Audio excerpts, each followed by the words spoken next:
You know comparison isn't healthy, but how do you actually stay content when life seems slow and everyone else is running full speed ahead? In this episode, we're getting real about waiting well. Yes, waiting well. Finding peace in your current season and trusting God's timing that it is never wrong, even when it feels like you are running late.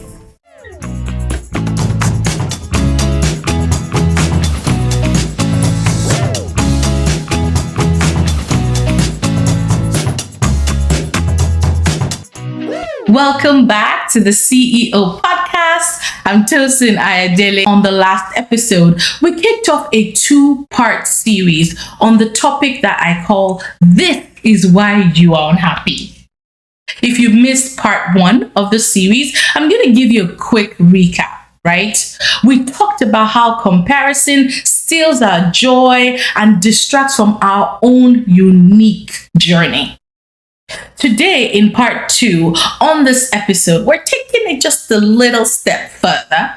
We're talking about contentment and how trusting God's timing changes everything.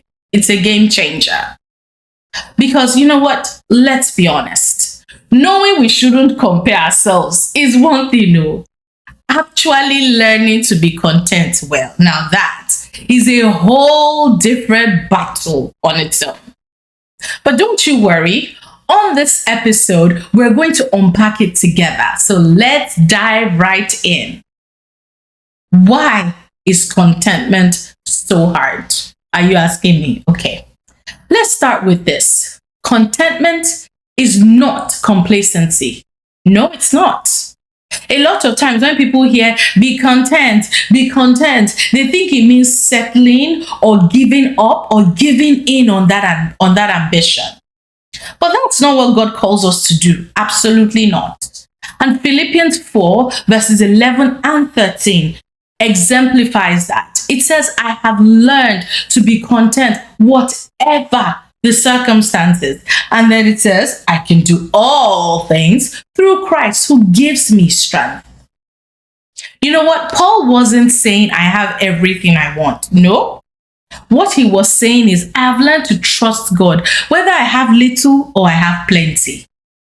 So contentment isn't about lacking ambition. Absolutely not. It is about having peace where you are while you are trusting God for where you're going. So this is the danger of rushing ahead of God.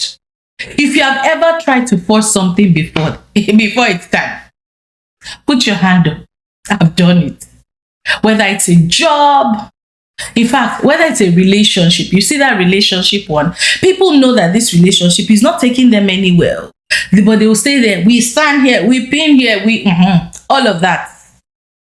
If you have ever been in that place where you have tried to force something, let me remind you of the story of Abraham and Sarah.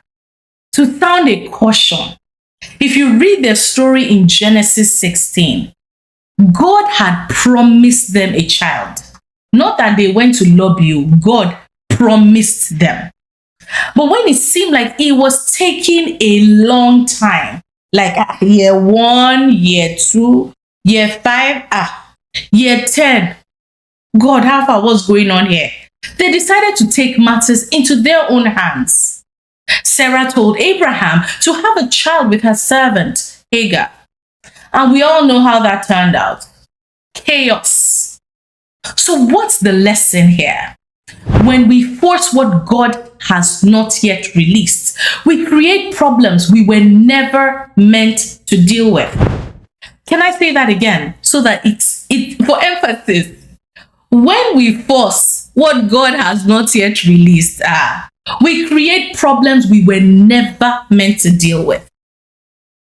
So this is it. Waiting is hard. I get it. I am currently waiting for something right now. So I can relate. It resonates. But trusting God's timing is always worth it in the end. So how do we find contentment on our journey? Let's talk about practical ways. The first way is this: you want to focus on gratitude. What you focus on grows. Instead of dwelling on what you lack, start thanking God for the ones that you have. Write it down if you need to, so you can pull it up whenever the feeling rises up again. Limit your triggers. That's the number 2 way. You want to limit your triggers. See, if social media is not helping you, if it is making you feel like you are behind, take a break. Protect your peace, protect your mental health, protect your space. Number 3, you want to remind yourself of God's plan.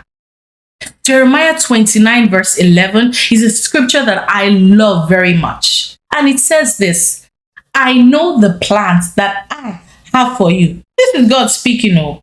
Plans to prosper you and not to harm you. His plans for you, they are good, as in good in caps, even if it is taking time. And number 4, run your own race. Imagine if you're running a marathon and you keep looking at the person next to you, the person coming up behind you. Chances are you will trip. So how about you stay focused on your lane, like Jesus, laser focused for the glory that was set before him. He endured the cross. He despised the shame. So I know that this journey isn't easy. I can relate. But God's timing is perfect to the T. You are exactly where you need to be right now. So trust him. Stay faithful. Keep growing. Now, I want to hear from you. What is one thing that you are learning about contentment on your journey? And the second thing is this: how do you remind yourself to trust God's timing? Would you put those down in the comment section? I would love to read it. You could send me a message, send me a DM, whatever way you choose to communicate your answers to me. I'm here for it, right? And if you would you share this episode with someone who needs this encouragement? Because comparison is a thing. It's a thing. Now, until next time, stay encouraged, stay patient, and remember this: God is never late. Never. I will see you next week on another inspiring and insightful episode of the CEO podcast. Until then, stay blessed. Bye-bye.